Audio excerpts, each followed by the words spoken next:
नमस्कार, मी पंकजा गोपीनाथ मुंडे.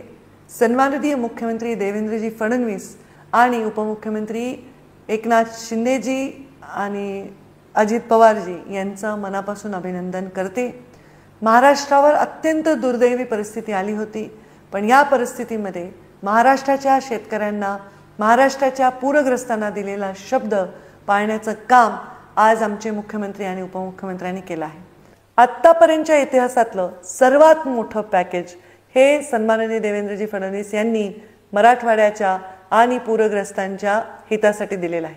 31,628 कोटी रुपयांचं पॅकेज. ज्या शेतकऱ्यांची जमीन वाहून गेली, ज्यांचं पीक संपून गेलेलं आहे, त्यांना तर मदत मिळणारच आहे, पण ज्यांची जमीन खरडून गेलेली आहे त्यांना देखील मदत मिळणार आहे. ज्या शेतकऱ्यांचं, ज्या ग्रामस्थांचं घर वाहून गेलंय, त्यांचं घर परत बांधण्यासाठी सुद्धा त्यांना मदत करण्याची याच्यामध्ये त्यांनी मुभा ठेवलेली आहे. ज्यांची शेळी वाहून गेली आहे, गाय वाहून गेली आहे, म्हैस वाहून गेली आहे, कोंबडे वाहून गेलेत, यांच्यासाठी तर मदतच आहे. परंतु जी अट होती, जी 3 जनावरांची आत्तापर्यंतच्या पूर परिस्थितीमध्ये, ती अट सुद्धा शिथिल करण्यात आलेली आहे. जेवढी तुमची जनावरं वाहून गेली त्यांना मदत करण्याचं काम सन्माननीय मुख्यमंत्र्यांनी केलं आहे. ही मागणी आम्ही त्यांच्याकडे केली असताना एका क्षणात त्या मागणीला त्यांनी होकार दिलेला आहे.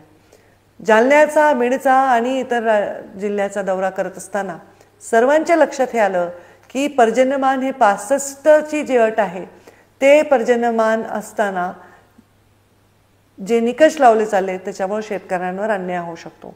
त्यामुळे ती देखील अट ह्याच्यामध्ये लावली नाही. सर्व शेतकऱ्यांच्या घरामध्ये दुःखद परिस्थिती असताना त्यांच्या दिवाळीमध्ये थोडासा गोडवा व्हावा, यासाठी शासनाने उचललेले उत्तम आणि भक्कम पाऊल आहे. कोटी कोटी कोटी धन्यवाद.